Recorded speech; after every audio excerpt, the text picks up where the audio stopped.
Et boum les gars, bienvenue au nouvel épisode du Shaker Show, le premier podcast court qui vous parle de toute l'actualité CrossFit, même si aujourd'hui on ne parlera pas de CrossFit, et d'entraînement fonctionnel en général. Vous l'avez peut-être remarqué, j'ai une voix plus suave que d'habitude et une élocution plus lente. C'est normal, c'est parce que pour une fois, je donne le podcast dans un endroit hyper cosy, archi stylé, et j'ai troqué mon comparse habituel pour la personne de Inde, coach et entrepreneur de son état. Inde, comment tu vas ? Eh ben ça va, j'avais déjà un petit peu la pression avant cette introduction, maintenant j'ai beaucoup la pression du coup. C'est parfait. C'est nickel, c'est comme ça qu'on aime. C'est exactement ça qu'on veut. Écoute, j'ai décidé de venir te voir ce matin parce que toi et moi on s'est rencontrés lorsque tu as passé ton level 1 à Paris, à CrossFit Louvre 3. Si vous avez envie de faire des mouvements fonctionnels dans Paris, c'est aussi un endroit dans lequel vous pouvez aller. Mais on avait hyper bien accroché, toi et moi, tu avais une personnalité un petit peu à part. Et je me retrouve un an plus tard et je vois que tu as ouvert ton propre lieu, dans Paris qui plus est. Et à mon avis, j'ai trouvé que c'était une belle opportunité de discuter avec toi parce que je pense qu'il y a peut-être plein d'autres entraîneurs qui pourraient se reconnaître d'une manière ou d'une autre dans ton parcours, dans tes ambitions et dans la manière que tu as eu de passer à l'acte quand tu as eu envie. Donc, est-ce que tu peux commencer un peu par te présenter et surtout raconter ce que tu faisais avant de faire du coaching ? Yes. Alors du coup, le coaching, c'est ma 3e carrière, je pense. À la base, j'ai fait une formation de designer graphique. Donc j'ai fait ça pendant 4 ans dans le sud de la France.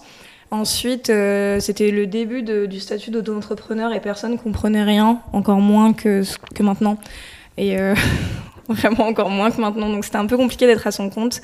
Je suis sortie de l'école et j'ai pris un job à mi-temps pour appuyer mon statut d'indépendant. J'ai commencé à travailler chez American Apparel, ce qui est un peu vintage si certains d'entre vous se souviennent. Et le job à mi-temps est devenu un job à plein temps. J'ai continué à faire du design graphique aussi au sein d'American Apparel puisque j'ai travaillé comme merchandiser. Donc c'est tout l'agencement intérieur des magasins, mais j'ai fait aussi des supports de directives. Je faisais de la production pour les vitrines, pour les displays, ce genre de choses. Et en fait, c'était un peu grimper les échelons. C'est une boîte qui est américaine et donc du coup ça fonctionne vraiment à l'américaine, c'est-à-dire que peu importe tes diplômes et ton background, si tu fais le taf, on va toujours te proposer un petit peu plus. Donc je me suis retrouvée de merchandiser à mi-temps à Aix-en-Provence à responsable merchandising à Paname, du coup, dans le 10e. J'étais responsable France, Espagne, Italie, Israël, donc j'ai pas mal voyagé, c'était cool. Je suis allée à Los Angeles aussi faire des directives de merchandising. Et ça a duré 7 ans. Rétrospectivement, je me dis que si j'avais commencé le CrossFit à cette époque-là, 1, je serais beaucoup plus balèze, et 2, j'aurais pu faire le tour de beaucoup de box, je pense. Mais non, dommage. Donc du coup, ça a duré 7 ans, jusqu'à ce qu'American Apparel fasse faillite, ferme. Et j'ai eu une rupture conventionnelle. Donc il y avait deux écoles à ce moment-là, genre 2 salles, 2 ambiances. Soit ta rupture co, c'était chômage de luxe et peinte tous les soirs.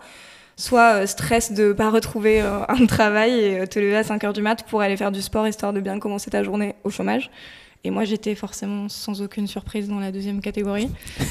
Moi, j'aurais été, à mon avis, au chômage à faire du sport le matin et à me peinter la gueule le soir. Sans aucune surprise, du coup. Mais t'es encore plus désespéré, t'as le mec qui se peinte la gueule le matin et qui s'entraîne le soir. Là, c'est vraiment le fond du trou. Mais au moins, tu fais les deux, tu vois. Exactement. Mais non, moi, j'étais vraiment set sur le fait de retrouver le même travail sans prendre vraiment le temps de me demander si j'avais toujours envie de faire ça. Et j'allais vraiment au sport tous les jours. Alors j'allais à la salle, je faisais... Parfois je savais pas ce que je faisais, je pense aussi. Hein. Mais je faisais de l'indoor cycling aussi. J'ai commencé à m'entraîner aussi avec un TRX. Enfin plein de petites choses que je glanais à droite à gauche. C'était un peu la période, c'était 2017, donc c'était un peu la période où c'était le gros buzz des fit girls sur Insta. Et donc au-delà des leggings Gymshark, du coup, ce qui a surtout buzzé, c'est que les gens, on s'est rendu compte que en fait, faire du sport, c'était pas limité aux cours de PS et bon, tous les gens qui faisaient déjà du CrossFit, ils savaient, mais le grand public savait pas trop. Et c'est devenu assez commun de s'entraîner plusieurs fois dans la semaine. Des studios ont commencé à ouvrir. Moi, je commençais à aller m'entraîner dans des studios de training qu'il peut y avoir à Paris, comme chez Episode par exemple.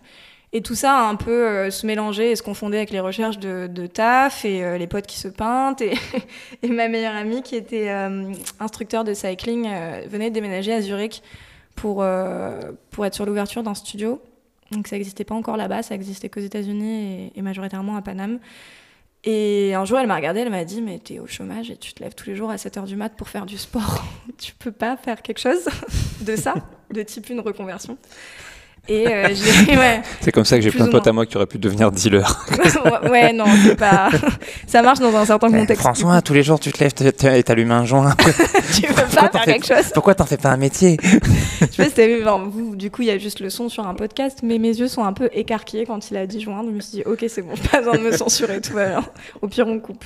Mais non, du coup, je suis passée sur le fameux CQP.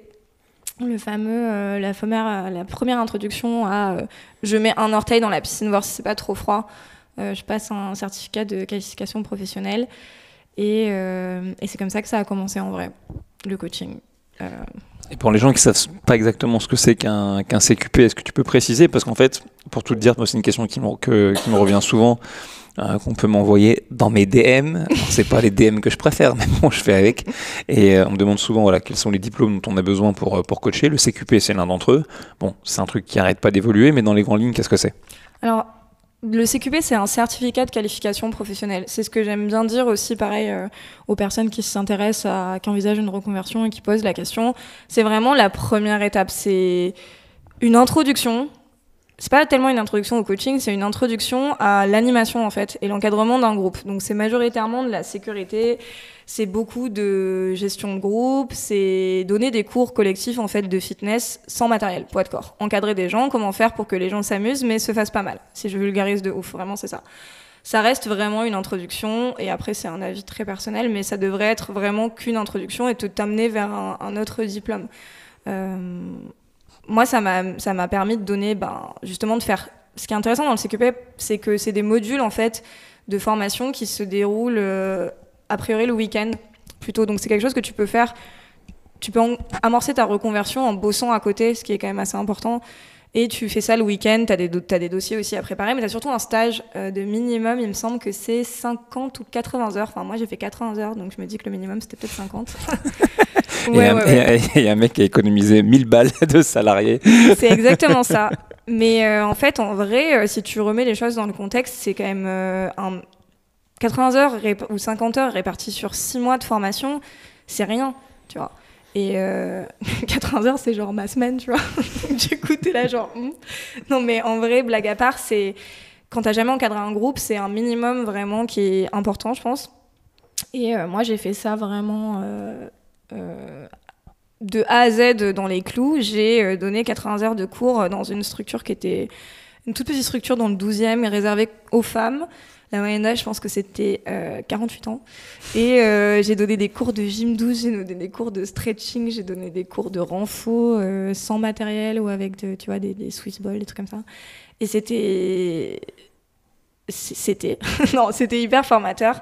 Et ça m'a fait prendre conscience que c'était vraiment ok, c'est bon, je pouvais mettre la jambe entière dans la piscine, peut-être genre sauter tout le corps aussi. Et ça, c'était la première étape de ma formation à la base, quoi.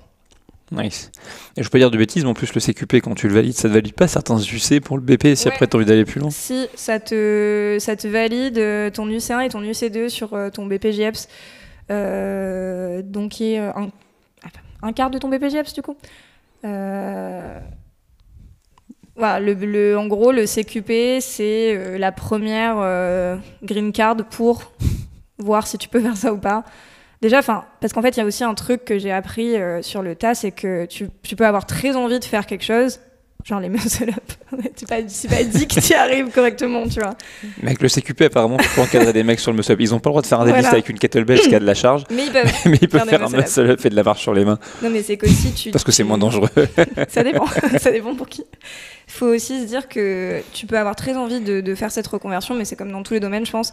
Et en fait, te rendre compte finalement que t'es pas à l'aise, ou que t'as besoin de plus de temps, ou juste que finalement, en fait, c'est pas pour toi, quoi. Donc, ces 80 heures de stage, elles sont aussi intéressantes parce que ça te permet d'être exposé à du coaching, comme dirait l'autre, et de voir si t'arrives à apporter quelque chose aux gens aussi. Parce qu'on a tendance à le voir que d'un seul côté, mais en fait, t'es éducateur sportif, que tu passes, animateur de loisirs sportifs avec un CQP, BPJEPS, diplôme d'état, t'es éducateur. En fait, il y a cette notion-là, c'est que tu dois donner quelque chose aux gens aussi, quoi. T'as quel âge, Inde? 34. T'inquiète pas, tu fais 25. Non, mais j'ai hésité, c'était mon anniversaire en septembre, du coup j'étais là, 34. C'était quoi les ballons? Donc elle est surprise parce qu'elle n'était pas sûre d'avoir le droit de dire juin, mais en même temps elle se rappelle pas de son âge quand on lui demande. Ok, c'est nickel.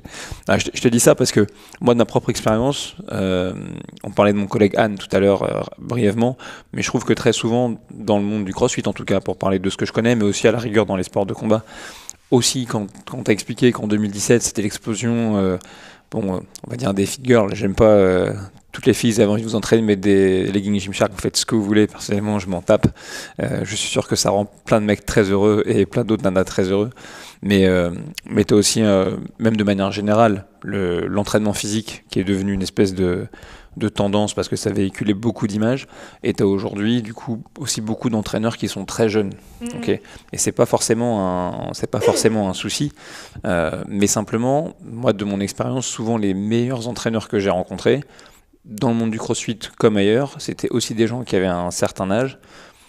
Et je sais pas pourquoi, et c'est pas parce que tu es jeune que tu peux pas devenir un très bon entraîneur, là n'est pas la question.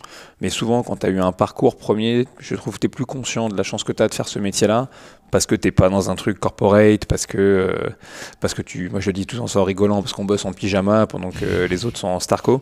Et donc effectivement, et on rencontre plein de gens dans les box de CrossFit, ou du moins ça peut arriver, qui ont un petit peu ce moment d'épiphanie où ils se disent tiens, mais est-ce que j'aimerais pas faire autre chose là, tu vois, moi j'étais en train de discuter hier avec une des adhérentes de Louvre 3 qui s'appelle Claudia, si elle écoute ce podcast elle se reconnaîtra, voilà, qui a un métier pour lequel elle s'est formée, elle a fait des études, elle est bonne dans ce qu'elle fait, et pour autant elle se pose la question de savoir si elle pourrait pas faire un pas dans une autre direction, et moi je pense qu'elle serait bonne en plus dans cette direction là. Et donc du coup c'est intéressant ce que tu dis de savoir que c'est pas forcément, tu vois, t'es pas obligé de passer du tout au tout. Tu peux très bien commencer, tu regardes si ça te plaît, peut-être que ça te plaît mais avec un petit volume, ou alors peut-être que finalement ça te passionne et t'envoies la sauce. Et je pense que c'est mieux dans le développement de notre profession d'avoir un cheminement qui est dans ce sens-là, plutôt que ce qui arrive trop souvent, à savoir des gens qui sont assez jeunes, qui vont se former vers le métier d'entraîneur, même si malheureusement ils sont plus passionnés par leur entraînement que par la transmission de connaissances, et qui du coup eux aussi rebifurquent dans l'autre direction. Donc voilà, et cela étant dit, si tu as moins de 25 piges et que tu écoutes les conneries que le vieux il raconte, si tu as envie de devenir entraîneur et devenir un grand entraîneur, tu vas y arriver, écoute pas mes salades, hein. Mais néanmoins dans les faits, voilà un petit peu ce qu'on rencontre, et donc c'est cool. Et j'ai noté aussi que tu viens d'Aix-en-Provence et que tu es venu de perdre Paris 10e et qu'il y a un album de Booba qui trône dans ton café. Il y a beaucoup d'infos dans cette phrase. Je viens d'Aix-en-Provence, ouais. Du coup, et j'ai commencé, en fait j'ai déménagé à Paris sur l'histoire de American Apparel, la reconversion du coup. J'étais partie pour rester 2-3 ans, et c'était décembre 2012, donc c'est un peu étalé quoi, effectivement. Et il y a plein de choses qui se mélangent au final. Le 10e, comme je te disais tout à l'heure, quand on prenait un café, qu'on est toujours en train de prendre d'ailleurs, mais du coup, on a visité ce local avec mes 2 associés et on a eu un coup de cœur sur ce local. Le 10e, c'est un quartier que j'adore, j'y ai habité à un moment dans mon périple parisien. Et je suis contente d'y revenir pour bosser, mais il y a vraiment des choses de tous les côtés. Il y a le 10e qui est un peu un coup de cœur, et en même temps c'est surtout le local qui a un coup de cœur. Le fait d'avoir finalement ouvert une structure à Paris, alors que j'avoue que quand j'ai passé mon level 1, j'étais plus dans l'idée de peut-être partir complètement de Paris. Mais un peu comme l'album de Booba dans le café, et tu vois, déménager, se dire que c'est pour 2 ans et finalement rester 10 piges, il y a plein de choses qui se passent pas du tout comme prévu. Mais finalement, c'est peut-être pas plus mal, quoi. Tout ce que je voulais dire avec l'album de Booba, c'est que tu aurais dû mettre un album d'IAM. Ah, j'avais pas compris, je pensais qu'on... Ouais, j'avoue, après on est 3, donc du coup, on a chacune ramené un petit peu nos choses. Moi, c'est la tasse Beyoncé, là. Mais ça... c'est vrai, je vais ramener du Marseille. Tiens. Après, j'ai une coach qui vient avec un maillot du PSG quand même, donc si tu veux, on a quand même des, on a des progrès. Ça peut clasher, ça peut être pas mal. On a 2-3 axes à redresser, quoi. Et donc, je fais un petit peu avance rapide. Donc, ton choix de devenir du coup coach, ton passage par le statut, tu l'as dit, toujours en indépendante, mais d'auto-entrepreneur. Et tu vois, il y a un truc avec ce statut, c'est un de mes anciens entraîneurs, il s'appelait Pierre, tu vois, qui aujourd'hui travaille pour Eleiko. Je le salue s'il écoute ce truc, même si j'en doute. Et c'est le premier mec que j'ai rencontré qui, quand même, considérait que ce qu'il faisait, qu'il était sa propre entreprise, tu vois. Et c'était un mec très sérieux, très processé, parfois même trop sérieux, trop processé. Mais ce qui était très intéressant avec lui, c'est que, du coup, quand il délivrait un cours, par exemple, tu avais toujours une qualité, si tu veux, de coaching qui était hyper régulière, tu vois. Il y a d'autres mecs, ils ont des moments, tu vois, où tout d'un coup, ils sont en état de grâce, tu vois, et puis ils ont d'autres moments où ce qu'ils font, c'est naze. Non, lui, il était toujours assez plat, assez régulier. Et c'est toujours un truc qui m'a impressionné chez lui, parce que du coup, voilà, il considérait tout ce qu'il faisait comme une entreprise. Toi, je pense que tu es quand même un petit peu passé par là. On a évoqué le passage par différents studios de coaching qui sont sur Paris, Cluster, Punch et j'en passe. D'ailleurs, je passe le bonjour aux frères Camuset si eux, ils écoutent ce truc, ce qui serait un peu plus probable. et j'espère qu'ils s'amusent bien là où ils sont. Et donc, moi, ce qui m'intéresse, c'est de comprendre, en fait, comment est-ce que tu as basculé, finalement, assez rapidement, du moins, par rapport à la première fois où on s'est rencontrés, du moment où tu t'es dit, ok, bon, bah voilà, là, je suis prestataire quelque part de service dans différentes structures, je fais ce que je kiffe, je transmets des choses aux gens, et puis là, en fait, j'en ai marre, clac, je veux faire... peut-être quelque chose qui me ressemble davantage, dans un lieu qui m'appartient partiellement et créer aussi, avoir un impact sur un groupe de personnes, une communauté, on peut aussi l'appeler comme ça, voilà, que j'aurai un petit peu, drivé. Comment ça s'est fait? Parce qu'il y a peu de personnes dans tout le milieu des coachs qui passent de ce statut simplement d'agir dans une structure à ouvrir la sienne. Je pense qu'après, c'est assez représentatif de la façon dont je fais les choses depuis que j'ai 2 ans, je pense. Il n'y a pas d'entre-deux, j'ai pas de zone grise, donc c'est soit tout, soit rien. Donc là, j'ai 2 associés sur ce projet, que je vais saluer aussi. Du coup, j'ai Aurélie et Kaina, qui sont les nanas avec qui on a monté ce studio, qui s'appelle K-Studio d'ailleurs, je crois qu'on l'a pas encore dit depuis le début, du coup. Les mecs, ils sont en roue libre. Mais c'est pour ça que c'est marrant. T'inquiète pas, il y aura une belle description du podcast avec une adresse. On est là, genre, mais qu'est-ce qu'elle fait en fait? C'est qui cette meuf? C'est qui cette meuf? Mais du coup, on s'est retrouvées toutes les 3. Le studio dans lequel je donnais des cours de HIIT qui s'appelait avant Covid Cluster Sports Club dans le 3e arrondissement a fermé en fait suite à la crise sanitaire. Long story short. Parce que dès qu'ils publiaient une story, il y avait un bandeau qui s'affichait en disant les informations sur la Covid. T'as fait de vérifier. C'était presque ça. Mais en vrai, c'était un endroit de ouf parce que c'était le premier studio de Paris où tu pouvais faire pas où tu pouvais faire du HIIT, mais où tu pouvais venir prendre un cours de cross-training sans te prendre la tête, mais en étant bien encadré et que ce soit rigolo. Et c'était vraiment l'entre-deux entre le cours de fitness où tu te fais chier et le crossfit où... Vas-y. Le crossfit. Elle essaie de sortir ça. Et le crossfit qui va changer ta vie, mais il faut être prêt du coup. La tête. Attention, je te fais une Marvel Fitness, moi je t'envoie des mecs et tout qui te harcèlent. Non mais tu vois, c'était vraiment genre...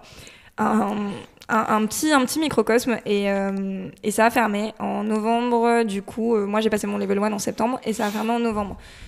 Ensuite, mon associée Aurélie donnait des cours de yoga dans un studio qui s'appelait Bromance, qui a fermé en décembre. Donc si tu veux, là les pièces du puzzle commencent un petit peu à se rapprocher quoi. Ma 3e associée Kaina venait fréquenter les 2 studios et on a toute cette espèce de toile où on allait au cours des autres. On se connaît avec Aurel, on se connaît parce qu'on a aussi coaché et été dans un groupe d'athlètes avec des gros guillemets humblement pour ASICS. Running aussi. Bref, mais intense. Et si tu veux, on a eu ce moment où toutes les 3, on avait envie de faire quelque chose et on s'est retrouvées toutes les 3 et genre, tu vois. C'est pas genre Kamehameha parce qu'on est des meufs, donc c'est genre le pouvoir des 3 plutôt. Mais attends, parce que j'ai pas la ref. C'est Sailor Moon, le pouvoir des 3? Non, c'est pas Sailor Moon. C'est Charmed. Ah ouais, non. Ah, ça va. Il fallait bien compenser un petit peu. Ok. Et voilà, en gros, on a eu cette opportunité. On a créé cette opportunité toutes les 3 aussi. Moi, ce qui m'a vraiment décidé à enfiler cette casquette aussi d'entrepreneur et de chef d'entreprise, en plus de la casquette d'indé que j'ai toujours à côté, c'est vraiment de me dire, en fait, j'ai pas envie d'attendre que quelqu'un d'autre fasse ça et de le faire pour cette personne. J'ai envie qu'on le fasse nous. et que ce soit notre bise à nous, quoi. De le faire en nos termes, selon notre vision à nous. On a eu envie de créer un lieu de vie, ce qui pour nous n'existait pas dans ces termes-là encore à Paris. On a eu envie de créer un endroit où tu viens pas juste transpirer, tu restes aussi après, tu crées des liens avec justement cette communauté avec qui tu viens transpirer pendant le cours, mais aussi avec tes coachs, avec... En fait, c'est bête, mais c'est ce qui se passe aussi quand même pas mal au CrossFit, et c'est un truc que j'ai toujours adoré au CrossFit, c'est qu'en fait, tu finis par vraiment genre cliquer au minimum avec les gens, tu vois, le mec ou la meuf de l'accueil, tu les connais au final, enfin... Les gens avec qui tu vois, tu les connais. Et dans le reste des structures, c'est quand même beaucoup plus impersonnel. Nous, on a essayé vraiment de créer ça. Et je pense que ça marche. C'est littéralement le premier truc que tu as dit quand tu as démarré le podcast, que tu étais dans un lieu un petit peu plus cosy, etc. C'est ça le sentiment qu'on veut aussi créer et donner aux gens l'occasion de rester ou pas. C'est selon comment ils ont envie de le faire, quoi. Par cosy, je voulais dire propre. Ah ouais. C'est propre ici, c'est un truc de ouf. Bah, déjà, les gens gardent leur t-shirt quand ils s'entraînent, donc peut-être ça joue. Non, mais voilà, l'idée, c'était qu'il y a un moment où vraiment, je pense que moi, dans mon parcours pro, effectivement, si tu le mets, si tu l'écris, ça peut paraître hyper rapide. En vrai, cette reconversion, moi, mon CQP, j'ai commencé en janvier 2018. C'est vrai que là, on est en octobre 2022. J'ai un studio. J'ai un CQP, un BPJEPS, un studio, un level 1, pas les muscle up. C'est bon, tu peux t'entraîner à CrossFit du genre. Alors Pierre Vacassi, ce message est pour toi. Elle a pas les muscle up, donc nickel. C'est bon. Elle a droit à un drop-in gratuit dans ta box. Parfait. Et non, mais blague à part, c'est juste aussi des étapes. En fait, je pense que c'est, même si ça peut paraître comme être un aboutissement de ouf. Pour moi, c'est encore juste une des premières étapes, quoi, une des premières marches de l'escalier. C'est juste qu'il y a un moment où je pense qu'il faut y aller, quoi. Faut arrêter de te demander si ça va marcher ou pas, si t'es capable ou pas. Faut s'associer avec les bonnes personnes aussi. Et encore une fois, genre big up à mes 2 associés pour ça, parce que être 3, c'est vraiment game changer dans un projet de cette ampleur. Mais il y a un moment où il faut juste y aller, sinon tu vas juste être assis, regarder des gens faire ce que t'aurais voulu faire à ta place. Et c'est dommage parce que en vrai, au pire, il se passe quoi, tu vois. Au pire, il y a la crise sanitaire, mais... Bah, c'est bon, vu qu'elle est déjà passée, normalement, t'es tranquille. Au pire, il se passe au pire, il y a la 3e guerre mondiale. Voilà. Mais bon, tout va bien. Écoute, ça m'amène quand même pas mal de petites questions. La première chose, c'est, t'as parlé de l'importance d'avoir des associés. Pour vous planter un petit peu le décor ici, si vous écoutez le podcast, je veux dire, on est quand même dans un local qui a été entièrement refait à neuf, avec 3 espaces différents, pour 4 même espaces différents, 5 même peut-être espaces différents. Si je compte bien, pour y faire tout un tas d'activités, il y a une zone pour faire du pilates, il y a une zone pour faire du travail à haute intensité avec une méthodologie qui n'existe pas comparée à la plus belle des méthodologies qu'on appelle le CrossFit. Il y a un endroit pour faire du yoga. Il y a une capsule de relaxation. Ça, je ne sais pas encore ce que c'est, mais en tout cas, c'est Maud qui assure la personne dans la capsule de relaxation. Yes. J'étais déjà détendu. Une cabine. Direct. Et il y a un vrai café, etc. Bon bref, c'est un vrai lieu. Ça s'étend sur 300 mètres carrés. Donc, c'est pas pour rentrer dans les histoires du foncier, etc. dans Paris, mais c'est un vrai projet. Je veux dire, ça porte le nom de studio, mais je veux dire, c'est une structure qui est aussi grande que la plupart des salles affiliées CrossFit dans Paris. Donc, pour avoir participé à l'ouverture de 2 d'entre elles, je sais que financièrement parlant, c'est un vrai poids. Donc moi, ma question, c'est que les gens avec qui tu t'es associé, est-ce que tu as des gens qui avaient davantage un profil entrepreneurial? Est-ce que tu as des gens qui sont arrivés avec sans rentrer dans les détails, mais peut-être comme un business angel avec des finances? Comment ça s'est fait? Parce que c'est pas un petit projet que tu as monté. Non, c'est un gros projet qu'on a monté, mais dans les 3 associés, t'en as une qui a vécu longtemps à Los Angeles, Kaina. Et du coup, on est vraiment ce genre de meuf, ce genre de personne qui va te lancer des punchlines en anglais au milieu. Donc j'ai très envie de te dire, genre, go big or go home. C'est vraiment, genre, quitte à ouvrir un studio, autant ne pas ouvrir un studio de 20 mètres carrés, tu vois. On est parti sur 320 mètres carrés. On a honnêtement monté ça toutes les 3. Le profil entrepreneurial, c'est vraiment Kaina qui l'a. Aurélie, elle est entrepreneur aussi, elle a cette casquette, et professeure de yoga. C'est une entrepreneuse chelou, accomplie aussi. Maintenant, tu peux tout dire. Parce que quand bien même tu ne dis pas entrepreneuse, de toute façon, on te dira, mais attends, il n'y a pas de raison qu'on dise entrepreneur. Et après, tu dis, mais en même temps, elle s'appelle comment ton associée? Kaina, Aurélie. Ok, qu'est-ce qui te fait dire qu'Aurélie, elle a envie d'être catégorisée comme entrepreneuse? Toi, tu peux tout faire aujourd'hui. L'essentiel, c'est d'avoir toujours. C'est comme dans le level 2. L'essentiel, c'est d'avoir un pourquoi. Si on te pose la question et que tu as un pourquoi, tu peux dire ce que tu veux. J'ai bien aimé ça. Ça m'a permis de boire du café, du coup, à chaque fois. Les petites interruptions. Vas-y, maintenant, c'est ton tour, Aurélie. Merde, il a plus de café. Shit. Mais ouais, l'idée, c'était qu'on amène chacune nos forces au projet. Et oui, le profil entrepreneurial, c'est plus Kaina qui l'a. Après, non, il n'y a pas de business angel derrière. Il n'y a pas de secret derrière. C'est vraiment nous trois. Beaucoup de taf, beaucoup de notre temps aussi, parce que Aurélie enseigne le yoga ici. Moi, je donne des cours de HIIT aussi ici. Et on est toutes les trois non-stop au studio, 7 jours sur 7. Donc en vrai, ce qui est intéressant aussi, c'est de voir que c'est possible sans forcément avoir papa, maman derrière ou un fonds d'investissement derrière aussi. Et par contre, on va pas se mentir, c'est comme à peu près dans tous les domaines, il va falloir que tu travailles 10 fois plus. Mais c'est ce qui rend le projet aussi intéressant. Enfin, en tout cas, moi, je trouve que ça le rend intéressant du coup. C'est bien aussi à entendre, tu vois, parce que des fois, on a l'impression que les choses vont être faciles. Et là, de ce que j'entends, sans que ce soit le bagne, on est toujours plus heureux à faire ce qu'on aime qu'être contraint. Mais voilà, ça veut dire que c'est un projet que tu as monté, que tu es au début, ça fonctionne bien, je touche du bois. Je ne sais pas si on va l'entendre, mais en tout cas ça passe. Et que pour autant, que ce soit toi ou tes associés, vous continuez à bosser pour faire en sorte que ça avance. Mais que l'essentiel, c'est de croire au projet et de le développer pour faire un truc que m'avait dit Daniel dans nos premières conversations. Donc Daniel, c'est le patron de CrossFit Louvre, pour ceux qui écoutent ce podcast pour la première fois ou qui auraient vécu sur Mars pendant longtemps et qui ne connaissent pas le CrossFit. Il disait toujours l'objectif, c'est quand même de enrich the product, c'est-à-dire de faire en sorte que l'entreprise que tu crées, finalement, éventuellement, les sous qu'elle te rapporte ne dépendent pas que du temps de travail que tu vas mettre pour faire en sorte que ça tourne. Donc ça, c'est assez logique. Bon, du coup, je vais te rentrer dedans un petit peu. Pourquoi c'est pas un lieu qui est affilié CrossFit, ce truc? Pourquoi c'est pas une box de CrossFit? Et pourquoi t'as mis le fucking hit dans le seul endroit qui est bas de plafond? Pour faire des wall balls plus bas. Non. Pourquoi c'est pas une affiliée? Parce que c'est aussi un projet qu'on porte à 3 et qui est du coup pluridisciplinaire et qui a 3 inspirations différentes. Franchement, c'est un peu une question piège, j'avoue. Mais on a vraiment imaginé ce projet à 3. Et dans notre trio, on a cette approche très loisir et en même temps avec une volonté technique sur l'entraînement. Du coup, l'entraînement fonctionnel, l'entraînement à haute intensité, le yoga, le pilate aussi. Et c'était vraiment de créer 3 univers différents, mais qui nous ressemblent vraiment. CrossFit, au lieu d'être une marque, c'est vraiment un univers à part entière, tu vois, qui n'est pas forcément que le mien aussi. Tu sens que je galère ou pas? Ouais, complètement. En vrai, Non, vraiment, que... très, très franchement, c'est un projet qu'on a monté à 3 et qu'on avait envie de monter à 3. Le projet que j'ai, moi, et ce que je te disais tout à l'heure en off, si j'avais été toute seule, ça aurait peut-être été une affiliée et ça aurait été sûrement une affiliée en dehors de Paname, mais avec du café.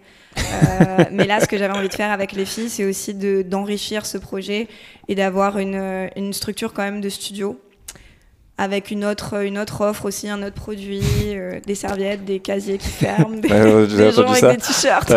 Dans mon ancienne vie, j'aurais dit, putain, toi, si tu vas à la police des polices, on est mort.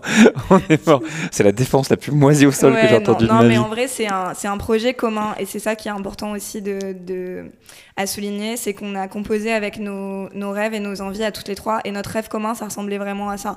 À un studio où les 3 disciplines existent et pas, tu vois, une box où il y a du yoga aussi. J'ai compris que tes copines Après, il y a aussi un truc truc qui est intéressant parce que du coup, je trouve que c'est quelque chose sur lequel on a du mal, enfin pas on a du mal, mais c'est un truc qui est beaucoup plus timide en France, c'est qu'on parle souvent de ce qu'on accomplit, etc., mais on parle moins des doutes ou des moments où on s'est loupé, etc.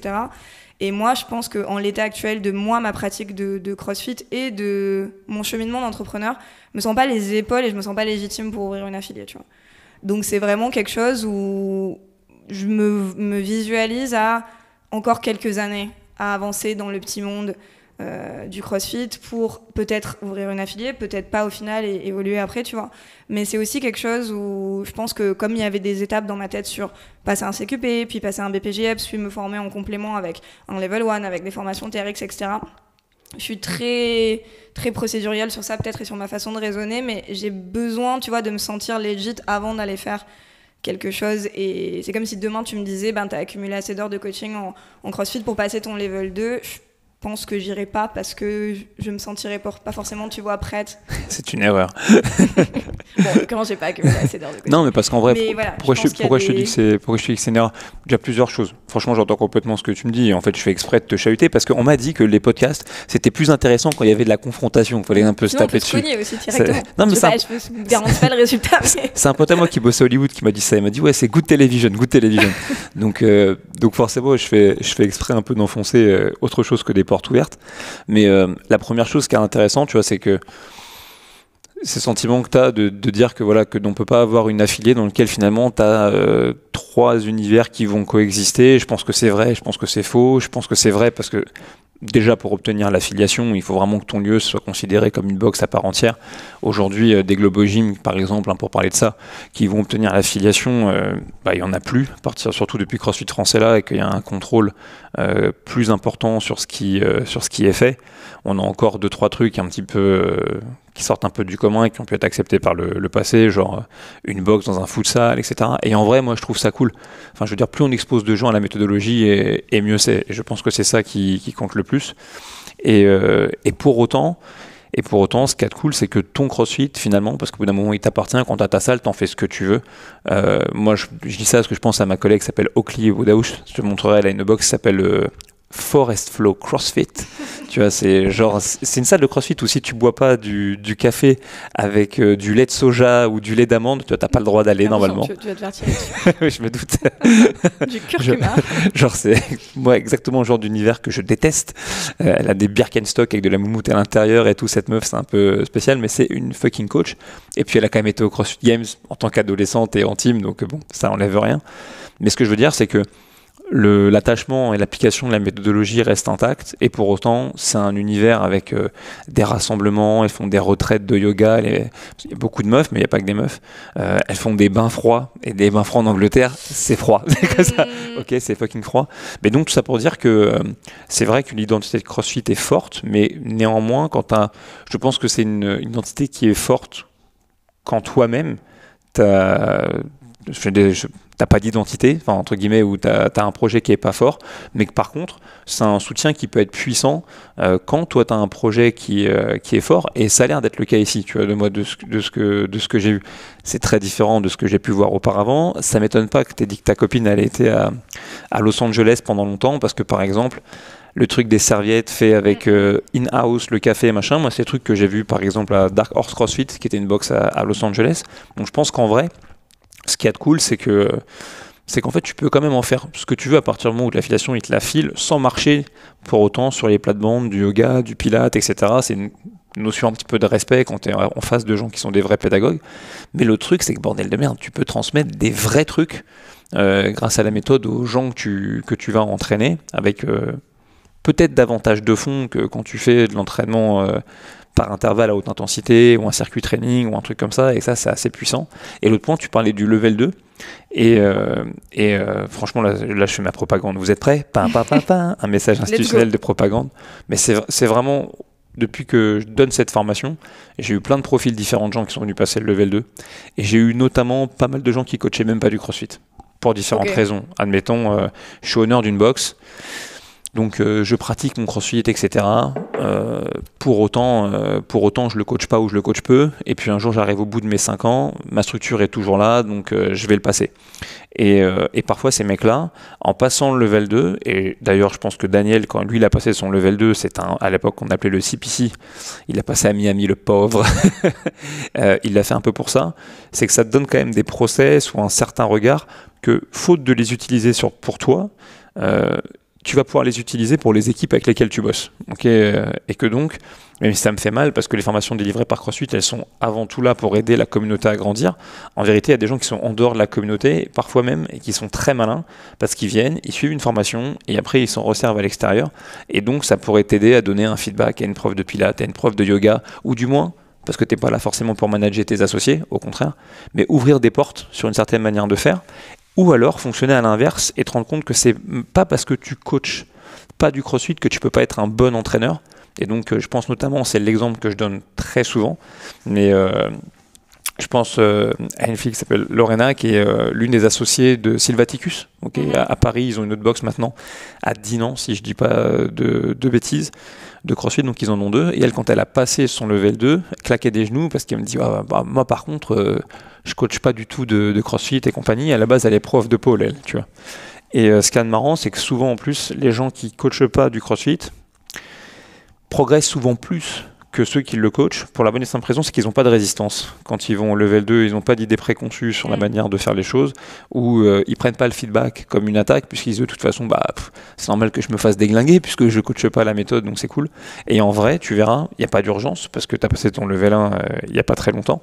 Mais je pense que tant que tu es encore dans ce milieu-là, si un jour tu as envie de passer un cap, ou de mieux comprendre, ou pourquoi pas de reconnecter avec cette affection que tu as pour la méthode, franchement, va au level 2. Si le level 1, c'est une formation qui est décente, le level 2, c'est vraiment de la balle. C'est la meilleure formation qui existe, parce que ça parle vrai, finalement, et ça parle de coaching. Et donc, voilà, pour le reste, je n'adhère pas, mais j'entends. Je pense qu'il est en train de m'engrainer pour que je passe mon level 2, du coup. Non, mais après, je pense qu'il y a aussi il y a des projets que tu as envie de faire pour toi, et aussi seul, et que tu as envie de porter seul. Et le CrossFit, c'est mon petit cheminement perso aussi, qui m'a donné envie c'est ça qui m'a donné envie de passer mon BPJEPS aussi. Le level 1, ça a été un gros week-end que j'ai vraiment trouvé hyper important et hyper intéressant, et qui m'a, pareil, reconnecté avec du basique, remotivé.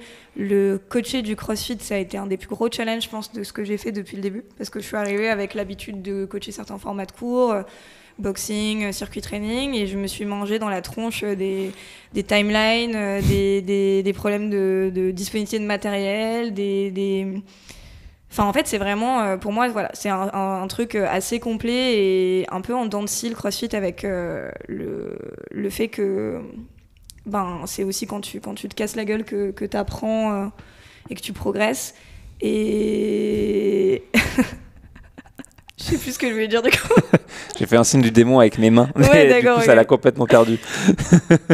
Je sais plus ce que je voulais dire. En gros, mais ce que tu dis sur le fait de continuer de se former, continuer à se former, c'est intéressant, même si effectivement quand tu montes quelque chose, que ce soit une box, je pense, ou une structure comme la mienne, tu peux être un peu frustré. Ce que je disais aussi en off, que j'étais un peu frustrée d'avoir dû couper dans certaines heures de coaching, et donc en l'occurrence, pour l'instant, j'ai arrêté de coacher, d'encadrer le CrossFit, parce que malheureusement les semaines ne sont pas extensives du coup.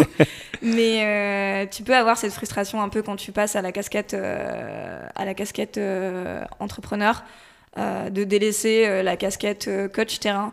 Et je pense que les formations, et particulièrement celles de CrossFit, sont hyper importantes et hyper enrichissantes. Et s'il y a des gens qui nous écoutent et qui ont justement peur de passer le cap, ou comme tu disais, qui se tâtent, tu vois, comme moi au début, à mettre un orteil dans la piscine, allez-y. Le level 1, moi, quand je l'ai passé, il n'y avait que des coachs. Mais je sais qu'il y a aussi pas mal d'adhérents qui le passent juste pour enrichir leur pratique. Et c'est un truc aussi qui est fort, et qu'il ne faut pas se retenir de faire, quoi. Nice. Ça n'avait aucun sens. C'est pas mal. C'est pas mal, franchement, c'est pas mal. C'est depuis la question de pourquoi t'as pas ouvert une affiliée, je rame dans mon café, mais... C'est depuis la réflexion sur les joints qu'elle est perdue. Les joints aussi. Mais non, en tout cas, je pense que c'était un peu l'envie que j'avais avec ce podcast-là. Toi, tu m'as servi quelque part de bon support, parce que entre le parcours atypique, la personnalité qui ressort là dans l'échange qu'on a, t'es quelqu'un qui a pas eu peur de dégainer. C'est une de mes anciennes patronnes qui a employé cette expression-là dans le business. Elle dit dans le business, il faut savoir dégainer. Et je trouve ça cool, tu vois, de montrer qu'il y a des projets qui peuvent se réaliser. Et voilà. Donc, si vous écoutez ça et que vous êtes vous-même un coach et que vous avez ce projet-là dans le creux de votre tête, j'ouvrirais bien mon propre truc, bah, essayez de comprendre que voilà, finalement, c'est pas compliqué. Puis, tu as aussi dit une phrase qui est très juste, c'est qu'est-ce qu'on risque.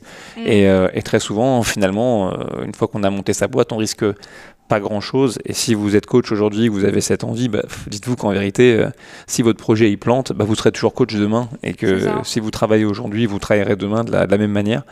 Et voilà. Et là, récemment, j'ai donné moi le level 1 à Lille à un garçon qui s'appelle Flo, qui était banquier, mais il était enfermé dans son costume de banquier, tu vois, c'est pour ça qu'il avait un piercing dans le téton, qu'il a toujours d'ailleurs, parce que voilà, il avait envie de passer à autre chose, et ce mec-là, ça se voyait qu'il était passionné et qu'il était sincèrement engagé dans ce qu'il avait envie de faire, du côté de Béthune, tu vois, et là, je l'ai eu par message pas plus tard que ce week-end. Et ben le mec, 6 mois après, il a racheté un fonds de commerce qui était une salle de sport, il a monté une box à l'intérieur. En un mois, il a 100 adhérents, le mec, donc il est déjà à l'équilibre. Et simplement, voilà, il poursuit ses rêves. Et c'est pas parce qu'il a 100 adhérents en un mois que ça veut dire qu'il est sauvé et que voilà, c'est le tout début et il va falloir continuer à avancer. Mais une nouvelle fois, je pense qu'il y a encore beaucoup de place à prendre. Et puis aussi, au-delà de ça, voilà. La méthodologie, elle est forte. La marque, elle est forte. Et ça, c'est tant mieux parce que ça peut aider notamment à attirer à vous des athlètes potentiels, des membres potentiels. Mais au-delà de ça, voilà, vous enfermez pas dans le fait de croire que par contre, si vous faites du crossfit, ça veut dire que vous devez faire les choses d'une certaine manière. C'est le respect envers la méthodologie qui ne doit pas changer. Ensuite, dans le fond, vous avez vraiment la main sur beaucoup de choses. Je vous mettrai 2-3 liens sur le podcast pour la box de ma copine Hawks, mais aussi peut-être pour d'autres structures qui sont un petit peu ailleurs. Et que c'est quand même la méthode et la marque au service de votre ADN dans ce que vous avez envie de faire.